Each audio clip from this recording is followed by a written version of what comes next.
Hello everyone, welcome to Mission History channel. आज हम chapter करेंगे भक्ति सूफी ट्रेडिशंस। सबसे पहले मैं आपको ये बता दूं कि ये जो चैप्टर की जो एक्सप्लेनेशन करूंगी ये बोर्ड पॉइंट ऑफ व्यू से करूंगी। जो बीच में सोर्सेज आएंगे उसको भी मैं एक्सप्लेन करूंगी, सोर्सेज बेस्ड, क्योंकि एग्जाम के अंदर 21 मार्क्स के क्वेश्चन आते हैं। जो पिक्चर्स होती हैं वो भी बहुत इंपॉर्टेंट हैं जो चैप्टर के पेजेस में दे रखी हैं, क्योंकि पिक्चर बेस्ड क्वेश्चन भी एग्जाम में 4 मार्क्स के आते हैं as per new pattern of CBSE। So चलिए इस चैप्टर को हम शुरू करते हैं।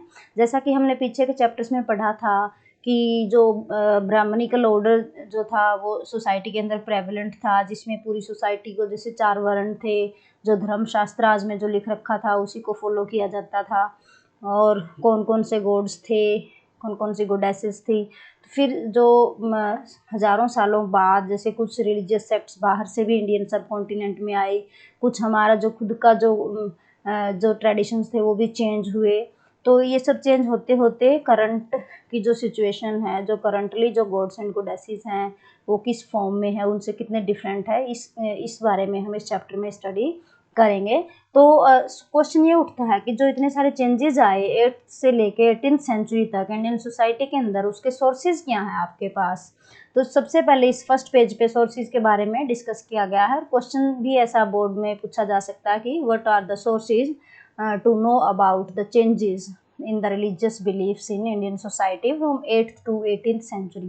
तो सबसे पहला जो सोर्स है हमारे पास वो रिलीजियस स्ट्रक्चर्स हैं, मतलब जो धर्म से रिलेटेड जो बिल्डिंग्स वगैरह बनी हुई हैं, जैसे कि स्तूपा है, मोनेस्ट्रीज हैं और टेम्पल्स हैं।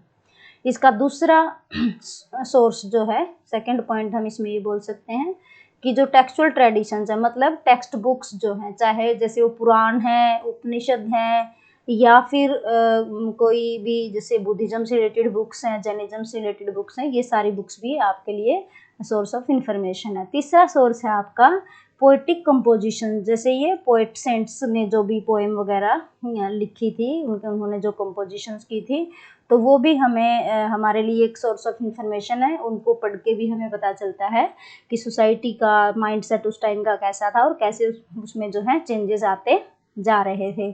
चौथा सोर्स ऑफ इंफॉर्मेशन है हैगियोग्राफीज। ये हैगियोग्राफी होती है बायोग्राफी, जो संत लोग होते हैं उनकी जो बायोग्राफी लिखी जाती है, बढ़ा चढ़ा के लिखते हैं, जनरली उनके फॉलोवर्स ही लिखते हैं, उनको ज़्यादा ही गॉड टाइप करके उसमें दिखाते हैं, तो ऐसी बायोग्राफीज को हैगियोग्राफी बोलते हैं। तो ये भी हमारे लिए सोर्स ऑफ इंफॉर्मेशन हो सकता है। ये बात सच है कि वो बिल्कुल लिटरली वो एक्यूरेट ना हो, पर फिर भी हमें जो है लोगों के माइंडसेट के बारे में एक कैसा वो सोचते थे उस ज़माने के अंदर, तो उसकी हमें थोड़ी सी ग्लिम्प्स ज़रूर मिलती है। इसी पेज पे आप ये देखिए, ये जो पिक्चर जो दे रखी है ये एक सेंट की है, 12th सेंचुरी की है, और उनका नाम था मणि कवचकार। और ये जो है शिवजी के, लॉर्ड शिवा के डिवोटी थे। इन्होंने बहुत ही सुंदर पोएम्स और डिवोशनल सॉन्ग्स जो हैं कंपोज किए थे तमिल लैंग्वेज में। तो ये जैसा हमने ऊपर डिस्कस किया था कि पोएटिक कंपोजिशन जो है वो भी एक सोर्स ऑफ इंफॉर्मेशन होती है। तो इस वजह से ये आपके ये पिक्चर जो है दे दी इस पेज पे। चलिए नेक्स्ट पेज पे चलते हैं, पेज नंबर 41 पे।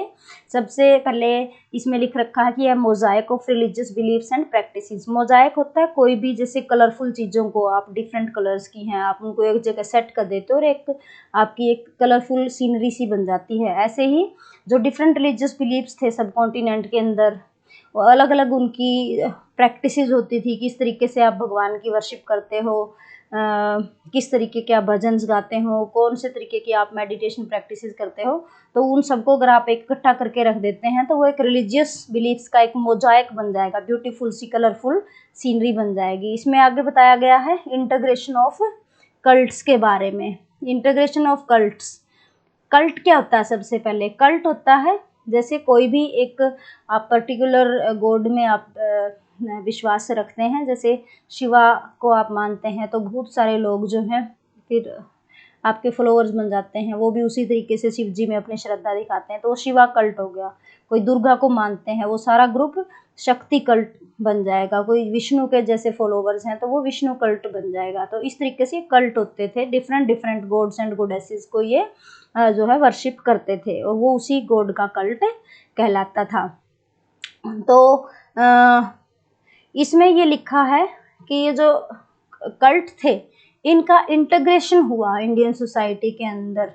इन्होंने एक दूसरे के जो आइडियाज थे उनको डिसेमिनेट किया, एक दूसरे के साथ मर्ज हो गए और कुछ एक नए बिलीफ्स के रूप में उभर के वो आए। इसको कहते हैं integration of cults. For example ये जो नीचे पिक्चर आपकी दे रखी है, आप इसे देखेंगे, ये जो पिक्चर है ये जगन्नाथ है, इसमें लॉर्ड श्री जगन्नाथा और सुभद्रा है और बलराम जो बिल्कुल एक्सट्रीम लेफ्ट पे जो है वो बलराम जी हैं। तो इसको देख के आप ये समझ सकते हैं कि पहले कभी आपने अभी जितना भी कृष्णा और बलराम और सुभद्रा के बारे में जितना देखा है टीवी वगैरह पे, बुक्स में पढ़ा है, तो उसमें वो बलराम और श्री कृष्ण और सुभद्रा ऐसे दिखाई नहीं देते। तो फिर ये कैसे हुआ? ये पॉसिबल हुआ दिस इंटीग्रेशन ऑफ कल्ट के थ्रू। इस इंटीग्रेशन में क्या होता था, जैसे एक कोई ट्राइबल पीपल है वो किसी डिटी को जो है वर्शिप करते हैं।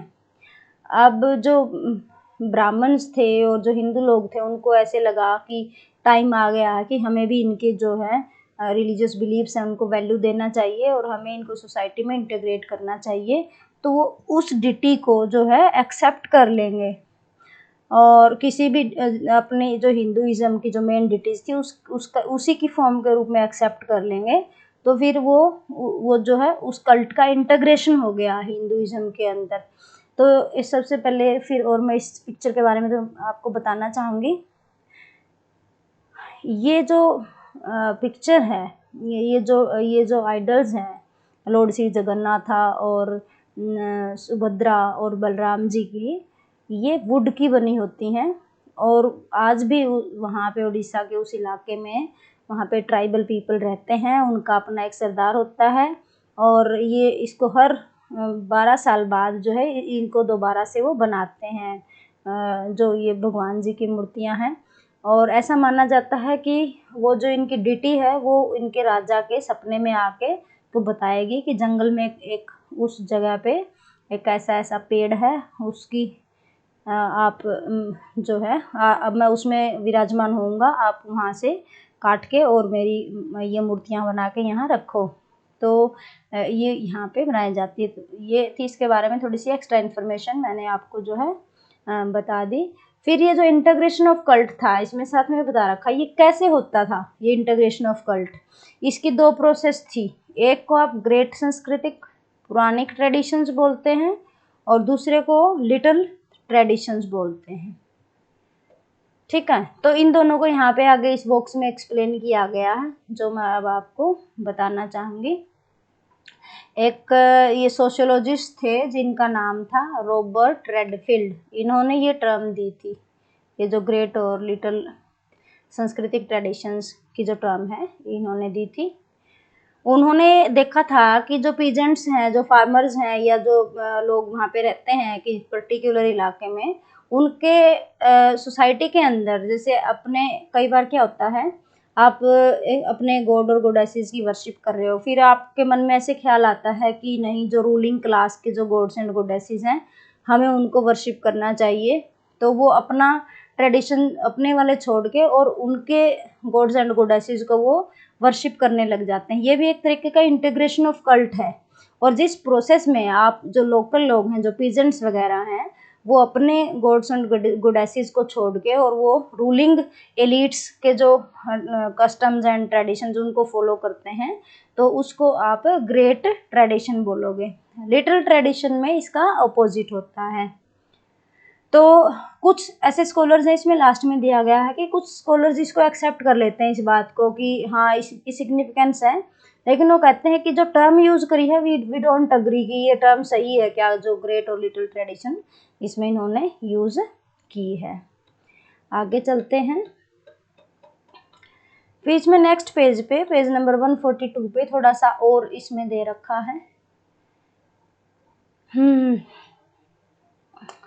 एक और इंस्टेंस दिया गया है कि किस तरीके से वो इंटीग्रेशन ऑफ कल्ट होता था। एक तो वैसे अभी आपको बताया कि ये जो लोकल डिटेल्स थी ट्राइबल पीपल की, इनको एक्सेप्ट कर लिया गया लॉर्ड जगन्नाथा और सुभद्रा और बलराम के इनकारनेशन के रूप में। तो इनका जो है इंटीग्रेशन ऑफ कल्ट हुआ। फिर आगे इसमें दे रखा है कि कुछ ऐसे भी यहाँ पे एग्जाम्पल्स पाए जाते हैं गॉडेस कल्ट के, जिसमें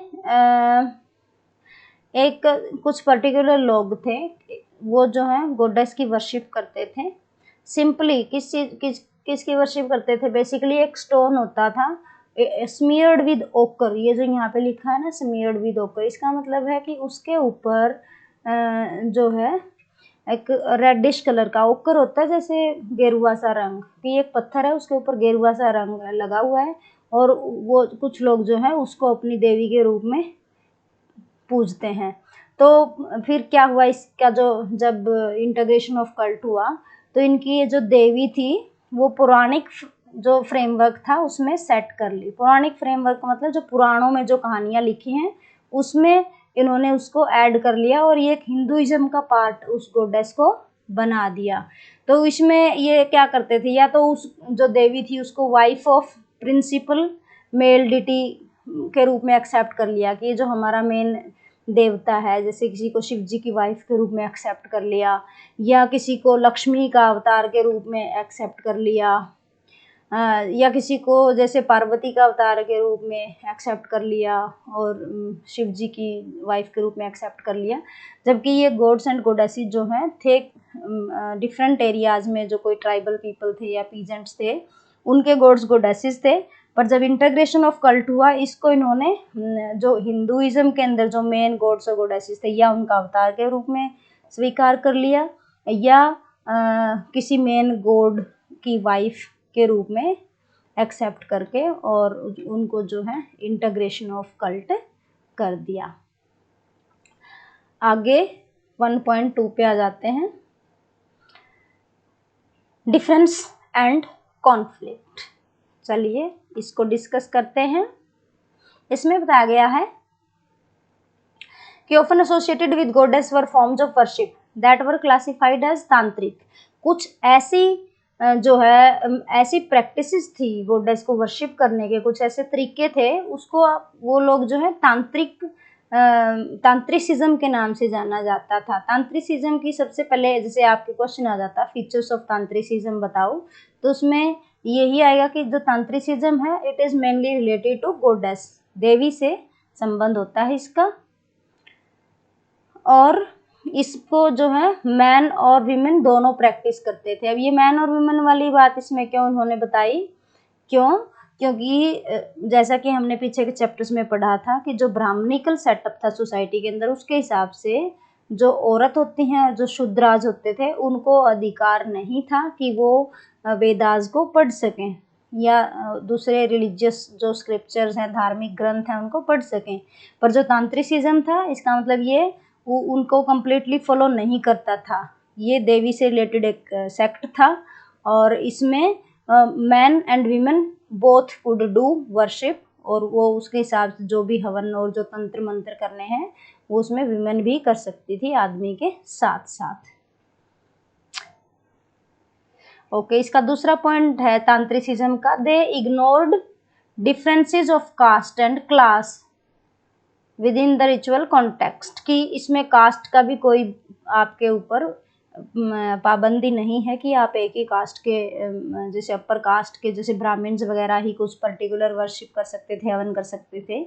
लेकिन तांत्रिसिज्म में कोई भी, चाहे आदमी है चाहे औरत है, सारे इक्वली दे हैव राइट, और चाहे वो शूद्राज भी हैं तो वो शूद्राज भी इसमें आप तांत्रिसिज्म को प्रैक्टिस कर सकते थे।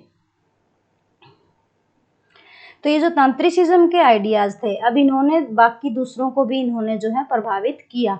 इसमें लिख रखा है कि इन्होंने जो शैविज्म था, जो शिव जी के फॉलोवर्स का कल्ट था, उसको भी इन्होंने इन्फ्लुएंस किया, और तो और तांत्रिसिज्म ने बुद्धिज्म को भी जो है इन्फ्लुएंस किया। इसका मतलब ये है कि जो बुद्धिज्म वाले थे और जो शिव जी के फॉलोवर्स थे वो भी तांत्रिसिज्म जैसी एक्टिविटीज करने लग गए, जैसे तंत्र मंत्र वाली साधना करने लग गए। ये जो पास में जो एक स्टैचू दे रखा है, ये एक बुद्धिस्ट गॉडेस का ही स्टैचू है, मरीची इसका नाम है। 10th सेंचुरी का ये बिहार से जो है इसको लिया गया है। ये भी एक integration of different religious beliefs और प्रैक्टिसेस का एग्जाम्पल है। कैसे एग्जाम्पल है कि ये जो मरीची है, ये दिखा रखी है इन्होंने, इतने सारे इसकी ये जो भुजाएं हैं और ये जो फंक्शंस हैं, जैसे अदरवाइज बुद्धिज्म के अंदर अपना बुद्धा थे, उनकी टीचिंग सी सिंपली मेडिटेट करो, पर अब जो तांत्रिसिज्म के इन्फ्लुएंस में इन्होंने भी, इनके भी ये डिटीज आ रही हैं, उनकी कैसे वर्शिप करते हैं, तंत्र मंत्र भी ये करने लग गए थे। ठीक है, तो इस तरीके से जो तांत्रिसिज्म है उसने इन्फ्लुएंस करना स्टार्ट कर दिया था बुद्धिज्म और शैविज्म को, और उनके अंदर भी ये तांत्रिसिज्म वाली प्रैक्टिसेस जो है लोग प्रैक्टिस करने लग गए थे।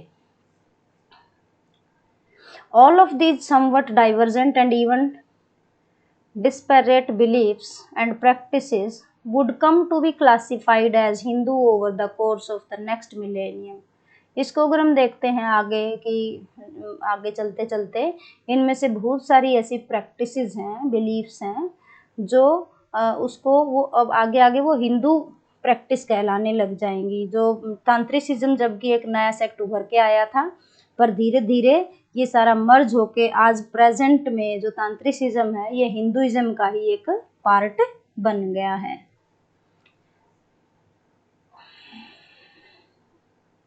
अगर हम देखें कि पुराने ज़मानों से जो हमारा जो रिलीजन था उसमें कितने चेंजेस आए, तो ये सबसे ज़्यादा विजिबल है जो वैदिक और जो पुराणिक ट्रेडिशंस हैं उनके अंदर सबसे ज़्यादा चेंजेस आपको विजिबल होंगे।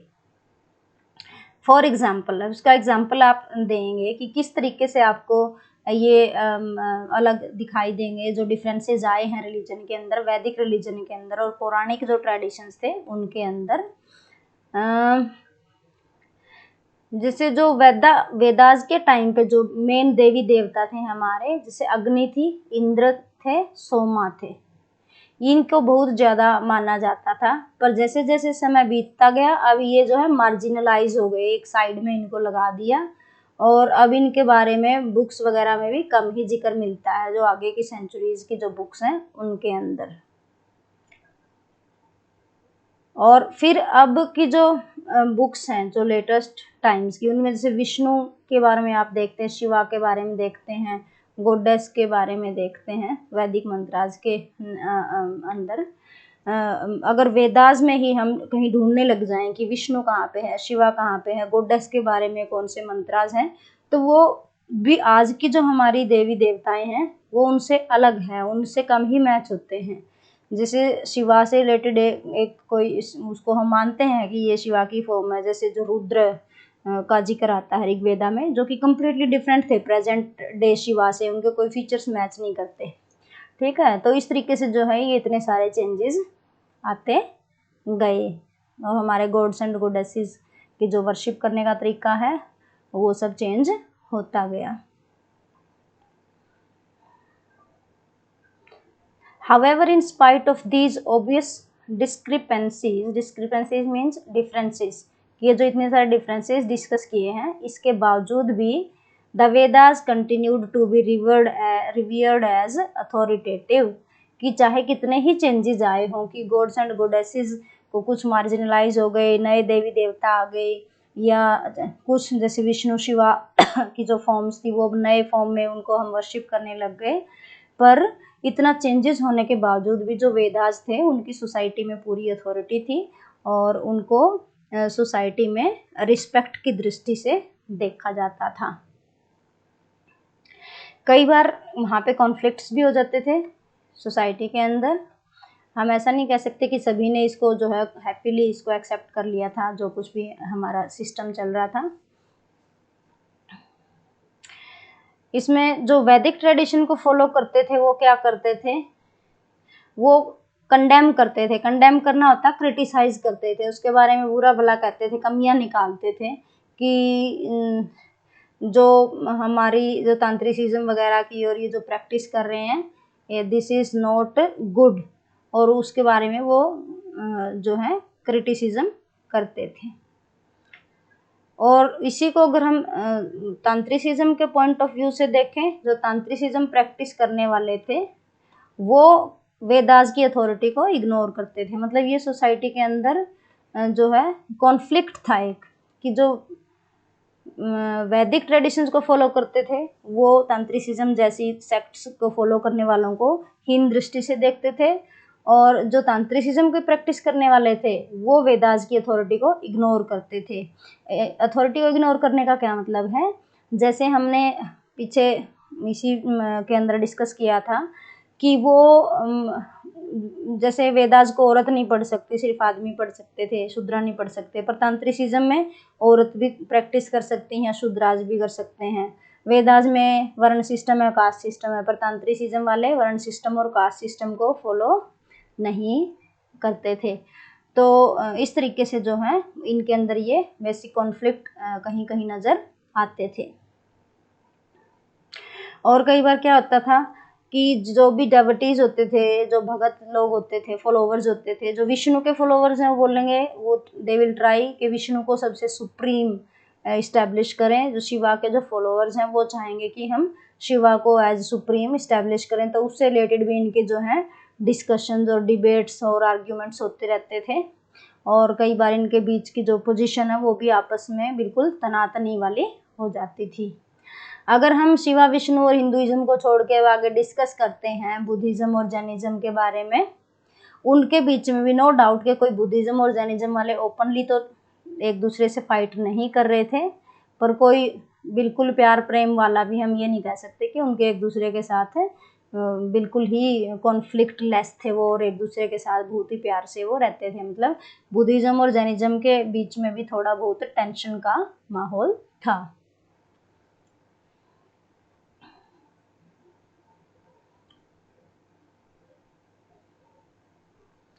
अब इसमें थोड़े से फीचर्स बता रखे हैं। भक्ति जो सिस्टम था, जिसमें भक्ति वाले जो पाथ होता है, जैसे एक मेडिटेशन का पाथ है, एक तांत्रिसिज्म का पाथ है, तो एक भक्ति मार्ग भी होता है। इसमें भक्ति के और डिवोशनल वर्शिप के फीचर्स बता रखे हैं, 3 नंबर में भी आ सकता है ये। तो डिवोशनल वर्शिप के क्या फीचर्स हैं, इसमें सबसे पहले कि devotion ranged from routine worship of deity within temples to ecstatic adoration where devotees attained a trance-like state।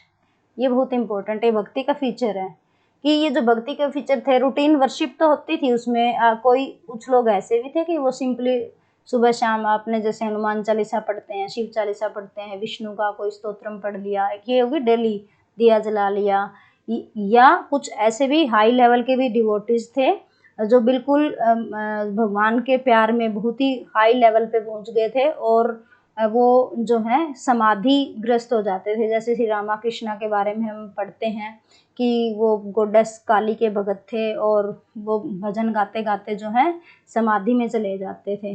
तो एक नॉर्मल वर्शिप हुई सुबह शाम वाली, और एक लेवल सबसे हाईएस्ट लेवल होता है भक्ति में समाधि में चले जाना।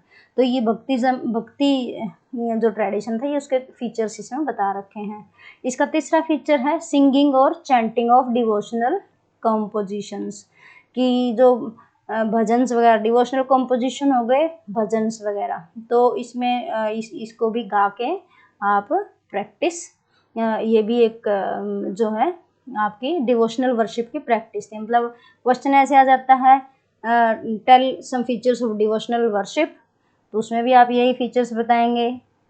If they ask about the practices followed by bhakti saints, so उसमें भी आप यही फीचर्स बताएंगे।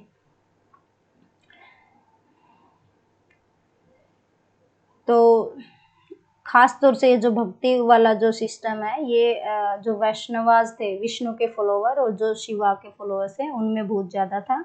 ये वर्शिप करते थे, समाधि में चले जाते थे, बहुत हाई लेवल पे जाने के बाद वो जो है भजन वगैरह गाते रहते थे।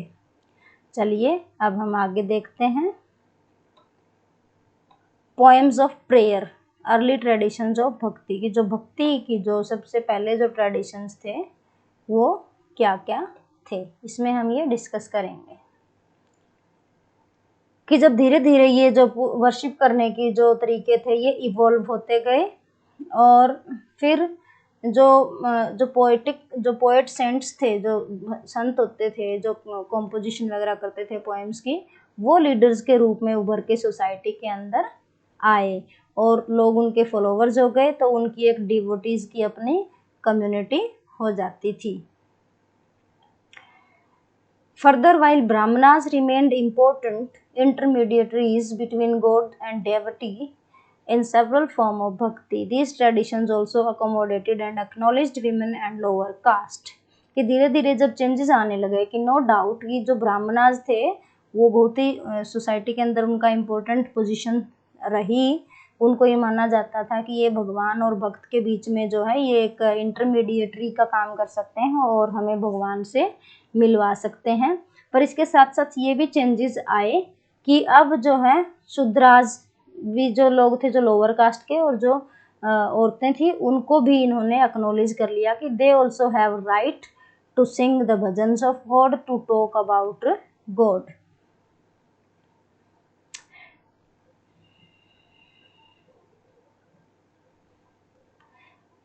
फिर आगे चलते हैं, इसमें आगे बता रखा है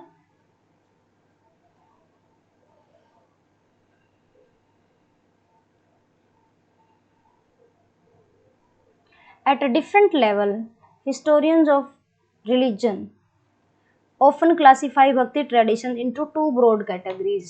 कि जो भक्ति के बारे में जो स्टडी करने वाले जो हिस्टोरियंस हैं, उन्होंने भक्ति को टू ब्रॉड कैटेगरीज में डिवाइड किया है। एक टाइप की जो भक्ति होती है वो सगुणा भक्ति कहलाती है। सगुणा का मतलब है जिसमें भगवान के कुछ एट्रीब्यूट्स होते हैं।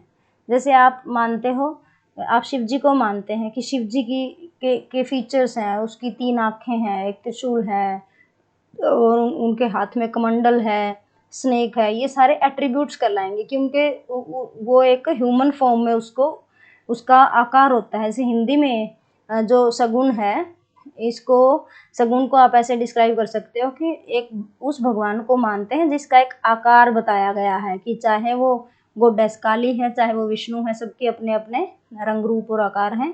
तो जो इस टाइप के भक्ति का जो पाथ है उसको फॉलो करते हैं वो सगुण भक्ति कहलाएगा। दूसरा है निर्गुण भक्ति। निर्गुण भक्ति में विदाउट एट्रीब्यूट वाले गॉड को वो मानते हैं। विदाउट एट्रीब्यूट वाले गॉड का क्या मतलब है? निराकार, हिंदी में जिसको आप निराकार बोलते हैं, कि उसका कोई आकार नहीं है, वो गॉड एक लाइट की तरह उसको आप फील कर सकते हैं। ठीक है, तो ये सगुण और निर्गुण में डिफरेंस हो गया। सगुण वाले भगवान जो फीचर्स वाला भगवान है उसकी पूजा करते हैं, पर निर्गुण वाले उस भगवान को मानते हैं जो कि निराकार है। ठीक है, तो जो सगुण भक्ति वाले थे वो किस किस को कौन कौन से गॉड्स मिलेंगे उनके? जैसे शिवा है, विष्णु है, और बाकी के जो अवतार हैं भगवान जी के, और चाहे वो गोडेस है, दुर्गा है, काली है, सरस्वती हैं, लक्ष्मी हैं, तो ये सारे सगुण भक्ति का पार्ट हैं। और जैसे कबीर ने जो निर्गुण भक्ति के बारे में प्रचार किया, निर्गुण में वो निराकार भगवान को मानते हैं और वो क्रिटिसाइज करते हैं कि जो आप मूर्ति पूजा वगैरह करते हैं इसका कोई वैल्यू नहीं है। चलो आगे पढ़ते हैं। 2.1 the Alvars and Nayanars of Tamil Nadu. चलिए इसमें देखते हैं इन्होंने क्या डिस्क्राइब किया है। Some of the earliest भक्ति movements जो 6th सेंचुरी के हैं, these were led by the Alvars. Alwar जो विष्णु के फॉलोवर होते थे उनको अलवर बोला जाता था साउथ इंडिया में। ये आपको याद रखना है, 1 नंबर का क्वेश्चन बोर्ड में आ सकता है कि हु वर अलवर्स। अलवर्स कौन थे? विष्णु के फॉलोवर्स थे साउथ इंडिया में। दूसरे टाइप के यहाँ पे जो डेवोटीज थे वो नयनार्स थे। नयनार्स होते हैं जो शिव जी को पूजते हैं, तो शिव जी के फॉलोअर्स को नयनार बोला जाता था, वो भी साउथ इंडिया में। ये आप याद रखना कि जो अलवर और नयनार है ये साउथ इंडिया के अंदर ही थे, और Alvar saints and Nayanar saints है वो भी आपको साउथ इंडिया में ही मिलेंगे। नॉर्थ में ये वाली कैटेगरी किसी दूसरे नामों से जानी जाती थी। और ये जो अलवर और जो नयनार सेंट होते थे ये भजन गाते हुए जो है एक जगह से दूसरी जगह पे जाते थे, और इनके जो कंपोजिशंस थी, इनके जो श्लोक जो भजन थे वो तमिल में थे। और जो नॉर्थ इंडिया में जो विष्णु और शिव के जो पुजारी होते हैं और उनके फॉलोवर्स होते हैं, उनके जो मंत्र वगैरह हैं, उनके जो पोएटिक कॉम्पोजिशंस हैं वो संस्कृत में होती थी। ये डिफरेंस भी आप याद रखना। आगे चलते हैं पेज नंबर 144 पे। तो अब ये जो सेंट्स थे, जो अलवर और नैनार जो सेंट्स थे, वो एक जगह से दूसरी जगह पे घूमते रहते थे अपने जो भगवान के जो भजन हैं उनको गाते हुए। तो कुछ जगहों पे ये ऐसे आइडेंटिफाई करते थे कि ये वाला जो जगह है ये इस भगवान का रहने का स्थान है। जैसे हम अपने कल्चर के हिसाब से उसको देखें, नॉर्थ इंडिया वाले में हम कह देते हैं कि जो कैलाश है वो शिव जी का, वहाँ पे शिव जी का वास है। ठीक है, जैसे हम कह देते हैं कि जो माता वैष्णो देवी की श्राइन है जम्मू कश्मीर में, जहाँ के भी जैसे अमरनाथ है, वहाँ पे भी शिव जी का बहुत ज़्यादा जो है माना जाता है, मान्यता है लोगों के अंदर। तो ऐसे ही जो साउथ इंडिया के जो अलवर और नैनार सेंट थे, उन्होंने भी कुछ जगहों को बताया कि ये वाली जगह जो है इस फलाने फलाने भगवान का वास यहाँ पे है। तो ये जो जगह उन्होंने अपने भजन में गाई, जिस जगह का नाम लेके उन्होंने भगवान का वहाँ पे वास बताया, वो भी लोगों के लिए इम्पोर्टेंट बन गई, क्योंकि वो उनके फॉलोवर्स थे और वो उनकी बात मानते थे। और ऐसी जगहों पे फिर राजा भी जो है बड़े बड़े टेम्पल्स बनवा देते थे, और जैसे उन्होंने अपने सॉन्ग में किसी भी देवता को डिस्क्राइब किया है उसी टाइप के गॉड का स्टैचू उसमें वो राजा बनवा देते थे। और फिर धीरे धीरे जहाँ पे ये मंदिर बने, तो ये जो सेंट थे अलवर और नैनार, उनके फॉलोवर्स के लिए एक पिलग्रिमेज प्लेस ये जो है बन जाता था। अब यहाँ पे जो मंदिर बना है, इस एक जैसे मान लो अलवर सेंट ने बताया कि ये वाली जगह जो है यहाँ पे भगवान का वास है, राजा ने यहाँ पे मंदिर बनवा दिया, उस भगवान की मूर्ति भी उसमें रखवा दी, और लोग यहाँ पे अब धार्मिक यात्रा के रूप में, पिलग्रिमेज के रूप में आने लग गए। प्लेस बहुत इंपॉर्टेंट बन गया। तो जब इस मंदिर में जब भजन वगैरह गाएंगे, तो वो भजन में कौन से गाएंगे, वो जो उस अलवर सेंट ने जो कंपोजिशंस की हैं, जो पोएम्स वगैरह लिखे हैं, श्लोकाज या मंत्राज उसने लिखे हैं, वो ही इमेज जो उस देवता की पूजा के टाइम उन्हीं मंत्रों वगैरह का उच्चारण किया जाएगा जो उस सेंट ने लिखे हैं। अब ये देखते हैं सोर्स 1 पे आ जाओ।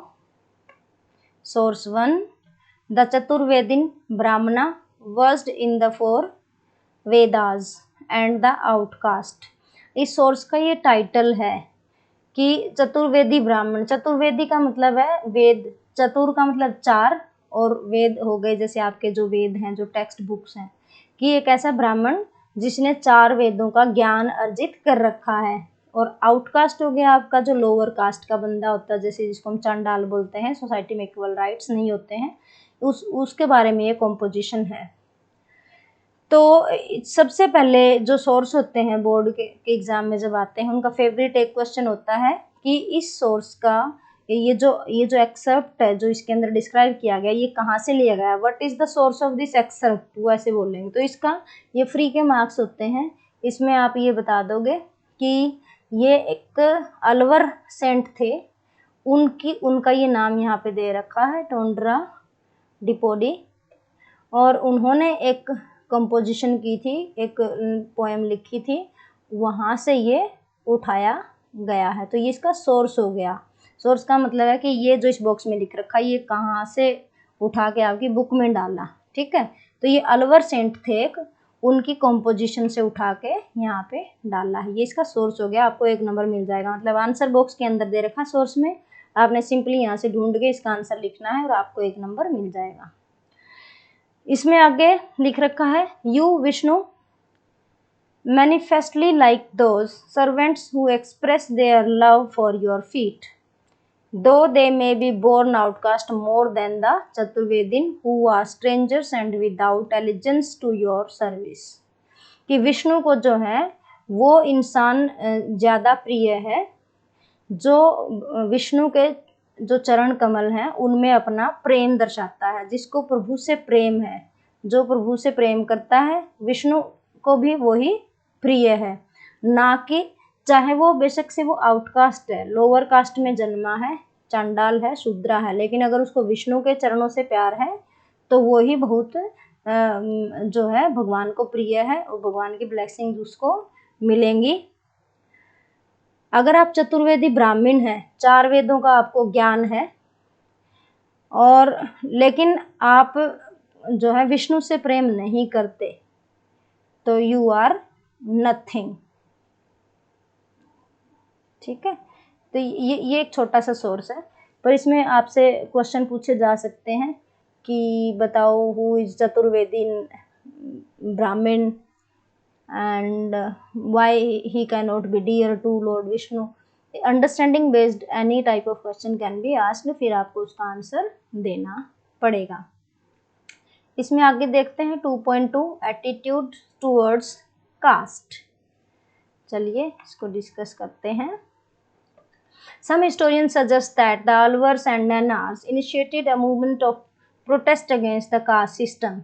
तो इस अगर अलवर्स और नैनार्स के आप फीचर्स की बात करते हो तो इन सब ने कास्ट सिस्टम को प्रोटेस्ट किया। कास्ट अगर आप देखोगे नॉर्थ इंडिया के अंदर जो ब्राह्मणिकल जो सिस्टम प्रेवलेंट था उसमें कास्ट सिस्टम को बहुत वैल्यू दिया जाता था और ब्राह्मणों की उसके अंदर डोमिनेंस थी। पर ये जो अलवर्स और नैनार्स थे ये कास्ट सिस्टम को इतना वैल्यू नहीं देते थे और इसको इन्होंने रिफॉर्म करने की भी कोशिश की थी। अब इसको आप कैसे मान सकते हैं, हमारे पास क्या सबूत हैं कि ये कास्ट सिस्टम को और जो ब्राह्मणिकल ऑर्डर था उसको फॉलो नहीं करते थे। इसके हमें सिर्फ सबूत के रूप में हम ये देखते हैं कि जो भगत थे, जो नैनार्स और जो अलवर्स थे, इनके जो भगत लोग थे वो अलग अलग सोसाइटी से थे, अलग अलग कम्युनिटीज से थे, लोअर कास्ट के भी थे, विमेन भी थी। तो कोई आर्टिसन है, जैसे कोई किसान है और कोई बिल्कुल अनटचेबल कास्ट से भी, अनटचेबल जो सोसाइटी से बाहर रहते थे जिनको चंडाल कहते थे, उनमें से भी कोई एक सेंट बन के उभरा और उसने एक पर्टिकुलर गॉड के बारे में प्रीच किया। तो नॉर्थ इंडिया के अंदर या जो ब्राह्मणिकल सिस्टम जो सोसाइटी में चल रहा था उसके हिसाब से तो आर्टिसंस का तो काम था अपना जो प्रोफेशनल वर्क है वो करना, कल्टीवेटर्स तो क्रॉप्स ग्रो करेंगे, अनटचेबल्स को तो सोसाइटी में एंट्री है ही नहीं, वो तो जो डेड बॉडीज़ वगैरह हैं उनको वहाँ से रिमूव करना या फिर मेटल के ही, जो लोहे के ही वो गहने पहनते थे, वो कोई लग्जूरियस लाइफ नहीं जी सकते थे। और तो लेकिन जो अब जो सिस्टम है जो ये साउथ इंडिया वाला जो नैनार्स अलवर सेंट का, इसमें पाया जाता है कि इन्होंने ब्राह्मणिकल सेटअप को नहीं फॉलो किया और सभी तरह के लोग जो हैं इसका हिस्सा थे।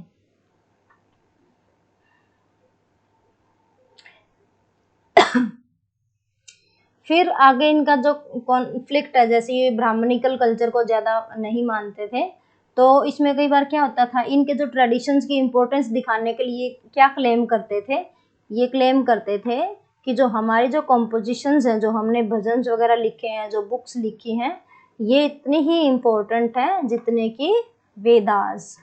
ये इसमें एक एग्जाम्पल दे रखा है, एक बुक थी जिसका नाम है द नलैया दिव्य प्रबंधम, ये तमिल वेदा के नाम से जाना जाता है। इसमें जो लिख रखा है ये उसको इतना ही वैल्यू देते हैं जितना नॉर्थ इंडिया में 4 वेदास को, 4 वेदों को जितना इम्पोर्टेंस दी जाती है। और इसको तमिल वेदा के नाम से भी जाना जाता है और इसको 5th वेदा के नाम से भी जाना जाता है। ये एक नंबर के क्वेश्चन में आपसे पूछा जा सकता है कि which book is known as Tamil Veda और which book is known as fifth Veda. तो दोनों का एक ही आंसर होगा, नलईरा दिव्य प्रबंधम। आगे चलते हैं, सोर्स 2 डिस्क्राइब कर देती हूँ आपके लिए मैं, ये सोर्स 2 पे आ जाइए। शास्त्राज और डिवोशन, कि जो शास्त्राज थे और जो रियल डिवोशन था वो क्या था। इसमें भी सबसे पहले ये पूछा जा सकता है what is the source of this excerpt. तो सोर्स में आप बताएंगे कि source of this excerpt is a verse composed by Appar a Nainar Saint, की एक नैनार सेंट थे, उनका नाम अपार था। उन्होंने एक बुक लिखी है, उसी में से ये जो है उठा के यहाँ पे इंफॉर्मेशन इस बुक्स के अंदर दी है। इसमें कहता है O rogues who quote the law books, कि ये ठग कह रहा है उनको कि जो आप धार्मिक बुक्स की बात करते हो ना, कि धार्मिक बुक में तो ये लिखा है 4 वर्ण है, शूद्राज की ये ड्यूटी है, किसी की ये ड्यूटी है, कि जो आप धार्मिक किताबों को का जिक्र कर करके लोगों को बेवकूफ़ बनाते हो, तुम जो है रोग्स हो, ठग हो एक तरीके के। ये आपका जो गोत्र है और ये जो आपका कुल है, ये किसी यूज का नहीं है, किसी काम का नहीं है। Just go to Marperu's lord Shiva who resides in Marperu in Thanjavur Tamil Nadu as your sole refuge. ये उनको वार्निंग दे रहा है कि जो अपने आप को इन धार्मिक बुक्स के ज्ञाता मानते हो, तुम लोगों को टॉर्चर करते हो, तुम ठगों से कोई कम नहीं हो। आप किस गोत्र के हो या किस कुल में आपका जन्म हुआ, ये आपको नहीं बचाएगा। लास्ट के दिन आपको मैं सलाह देता हूँ कि जो मारपेरू के जो लॉर्ड हैं, मतलब लॉर्ड शिवा को कह रहे हैं, ये तमिलनाडु में एक जगह है तंजावर, और वहाँ पे ये मारपेरू में वो विराजमान है। मैं आपको सलाह देता हूँ कि आप उनकी शरण में चले जाओ। ये इस सोर्स में डिस्क्राइब किया गया है। चलिए आगे देखते हैं विमेन डिवोटीज के बारे में। ये जो ट्रेडिशंस थे जो अब चल रहे थे सोसाइटी के अंदर, जैसे तांत्रिसिज्म है, नैनार्स हैं, अलवर्स हैं, तो इसमें इसका एक दूसरा फीचर भी था। इसका सबसे फीचर ये था कि यहाँ पे विमेन डिवोटीज भी आपको मिलेंगे, विमेन सेंट्स भी आपको यहाँ पे मिलेंगे। जैसे यहाँ पे एग्जाम्पल दिया है, अंदाल नाम की एक ये अलवर सेंट थी। अलवर सेंट कौन थे? जो विष्णु को मानते थे, और इन्होंने काफ़ी सारी कॉम्पोजिशंस की जो सोसाइटी में बहुत ज़्यादा उनको रिस्पेक्ट मिला, और उसको लोग जो हैं आज भी वहाँ पे गाते हैं। अंदाल जो है खुद को विष्णु की बिलव्ड के रूप में देखती थी कि मैं विष्णु प्रिया हूँ, और जो भी इन्होंने कॉम्पोजिशंस की, जो पोएम्स वगैरह लिखी, उन पोएम्स में ये they have expressed the love for the deity. कौन सी डिटी के लिए? विष्णु के लिए। एक दूसरी और विमेन थी इन्हीं अलवर और नैनार सेंट्स में से, उनका नाम था कराईकाल अमैया। ये जो है ये शिव जी की डेवोटी थी, और उन्होंने जो है एक अलग ही रास्ता अपनाया था, एक्सट्रीम एसेटिसिज्म का, जिसमें आप जैसे खाना त्याग दिया, सालों तक मेडिटेशन करते रहे, उसको आप एक्सट्रीम एसेटिसिज्म बोलते हैं। तो ये जो थी, जो कराईकाल अमैया थी, इन्होंने एक बहुत ही ज़्यादा तपस्या की थी शिव जी को अटेन करने के लिए। अब ये नीचे देख लेते हैं इस बॉक्स में, compilations of devotional literature. By the 10th century, of the compositions of 12 alvars were compiled in an anthology known as the Nalaiya Divya Prabandhan. जो नलरिया दिव्य प्रबंधन के बारे में हमने ऊपर पढ़ा था, अभी इसके बारे में इन्होंने यहाँ पे थोड़ी सी एक्स्ट्रा इन्फॉर्मेशन दी है कि ये जो नलईरा दिव्य प्रबंधम है, ये एक एंथोलॉजी होती है। एंथोलॉजी का मतलब है कलेक्शन ऑफ शॉर्ट पोएम्स और शॉर्ट स्टोरीज। तो वो जो शॉर्ट पोएम्स थी वो किसकी लिखी हुई थी? जो 12 सेंट्स थे, अलवर सेंट्स। मतलब ऐसे भी बोर्ड में आपसे क्वेश्चन पूछा जा सकता है कि जो ये जो बुक है नलईरा दिव्य प्रबंधम, ये किससे रिलेटेड है? ऑप्शंस में आ जाएंगे अलवर से, नैनार से, तांत्रिसिज्म से। तो फिर आपको जो है इसमें अलवर को ही टिक करना पड़ेगा। और कितने सेंट्स थे?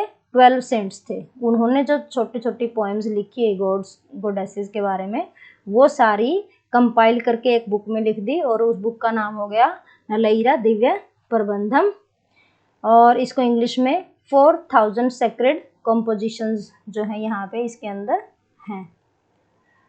इसके अंदर अपार, संबदार and सुंदरार form of the Tevaram, a collection that was compiled and classified in the 10th century on the basis of the music of the songs। ये भी इसके अंदर है। आगे देखते हैं।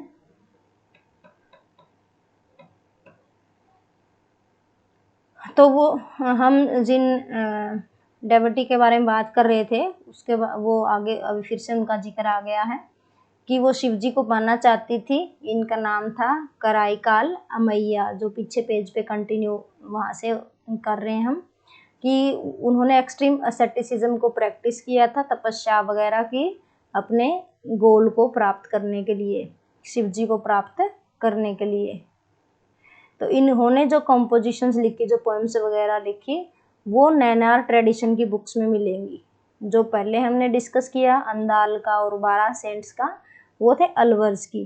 तो नैनार्स वाले जो सेंट थे उनकी अलग से बुक्स हैं। तो जो ये जो शिव जी की भगत थी, इनकी जो कंपोजिशंस हैं वो नैनार ट्रेडिशंस की बुक्स में लिखी हुई मिलती हैं।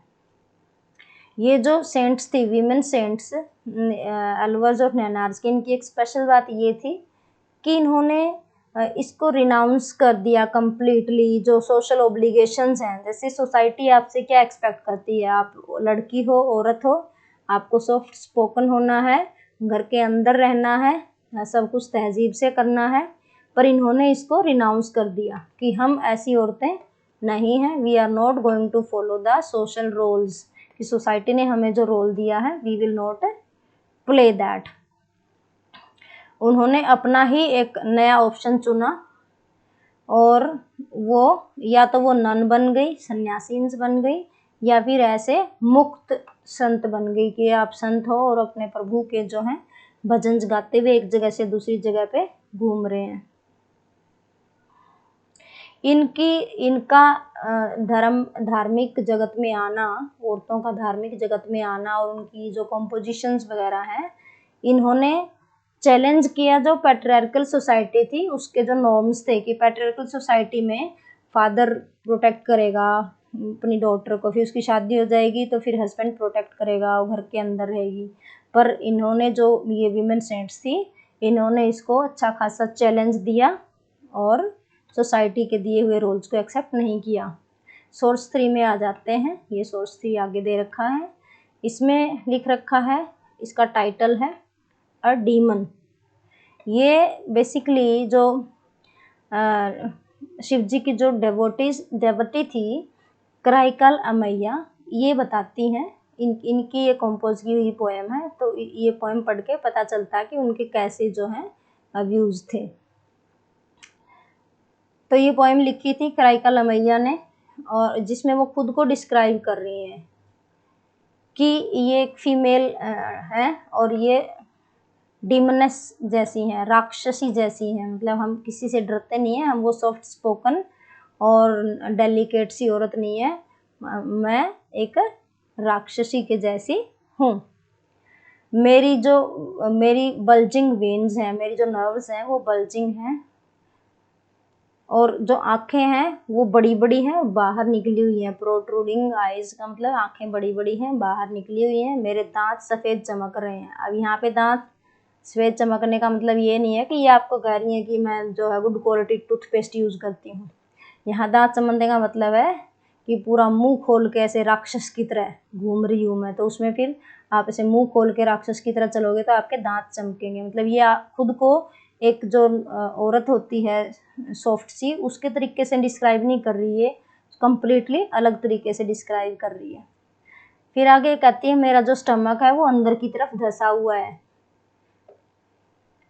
मेरे जो बाल हैं वो लाल हैं, और मेरे जो टिथ हैं वो जटिंग है, मेरे दांत भी जो है बाहर की तरफ निकले हुए हैं, जैसे काली माता के दांत दिखाई देते हैं ना बाहर, या राक्षसों के दिखाई देते हैं, ऐसे मेरे दांत भी बाहर निकले हुए हैं। Lengthy shins extending till anklets, इसका मतलब ये शिन्स होती हैं आपकी बोन जो घुटने से लेके और नीचे तक पैर तक आती है, इसको शिन बोलते हैं। तो ये कहती है कि जो मेरी जो शिन्स हैं वो बिल्कुल लंबी लंबी हैं और वो घुटने नीचे आके टखने से मिल जाती हैं। मतलब ये इसको लंबी को क्यों डिस्क्राइब कर रही है, खुद का जो है एक औरत वाली फॉर्म नहीं दिखा रही कि मैं सॉफ्ट सुंदर नाजुक हूँ, ये दिखा रही कि राक्षसों की तरह मेरी टांगें भी जो हैं इतनी लंबी लंबी हैं। और मैं जब चलती हूँ तो I walk with shouts and wails, चिल्लाती हूँ और भयानक रूप से आवाज़ें प्रोड्यूस करती हूँ। ये कौन डिस्क्राइब कर रही है खुद को ऐसे डीमन के रूप में, वो जो शिव जी की जो भगत हैं कराईकाल अमैया, वो खुद को डिस्क्राइब कर रही हैं। फिर ये कहती हैं कि मैं जंगलों में घूम रही हूँ, और कौन से, ये एक फॉरेस्ट है जिसको अलानकटू का फॉरेस्ट बोलते हैं। जिस जगह पे ये घूम रही है ऐसे चिल्लाती हुई, उसका नाम यहाँ पे दे रखा है अलानकटू फॉरेस्ट। और ये जो फॉरेस्ट है ये मेरे फादर शिवा का घर है, जो शिव जी हैं वो इस फॉरेस्ट में रहते हैं। Who dances with his matted hair, और मेरे फादर जो शिव हैं वो यहाँ पे डांस करते हैं अपने मैटिड हेयर के साथ। शिव जी के जो बाल हैं वो मोटे मोटे होते हैं ना, और रेत जैसे से सैंडी टाइप से, कि वो अपने ऐसे बालों को लिए हुए यहाँ पे डांस करते हैं। Thrown in all 8 directions and with cool limbs, कि मेरे जो फादर हैं शिवा वो यहाँ पे डांस कर रहे हैं अपने बालों को 8 दिशाओं में फैला के, और उनके जो लिम्स हैं शिव जी के जो शरीर के अंग हैं वो बहुत ही ठंडे हैं। तो इसमें ये इन्होंने डिस्क्राइब किया खुद को ऐसे बिल्कुल राक्षस की तरह। तो ये भी आप देख सकते हो कि इन्होंने जो सोशल नॉर्म्स थे, सोशल ऑब्लिगेशंस थे, वो उनको कम्प्लीटली इन्होंने नकारा और अपना खुद का ही रोल इन्होंने चुना कि हमने क्या रोल प्ले करना है सोसाइटी में। अब ये भी क्वेश्चन आ सकता है कि give examples how these women saints, women Nayanar and Alvar saints renounced the social obligations, की सोसाइटी के जो ऑब्लिगेशंस होते हैं, जिम्मेवारी होती है, इनको कैसे इन्होंने रिनाउंस किया। तो उसमें ये ऐसे ऐसे एग्जाम्पल दे सकते हैं कि वो एक जगह से दूसरी जगह पे घूमती रहती थी, अपने आप को जो है सॉफ्ट नाजुक के रूप में डिस्क्राइब नहीं करती थी, खुद को डिमिनिश के रूप में उन्होंने दिखाया, और जो रोल सोसाइटी ने उनको दिया है, जैसे कि शादी से पहले फादर उनको प्रोटेक्ट करेगा और शादी के बाद हस्बैंड की प्रोटेक्शन में आ जाएंगी, ये सब रोल जो है उन्होंने एक्सेप्ट नहीं किया। कल हम करेंगे यहाँ 2.4 से हम स्टार्ट करेंगे the relations with the state. Okay, bye, have a good day.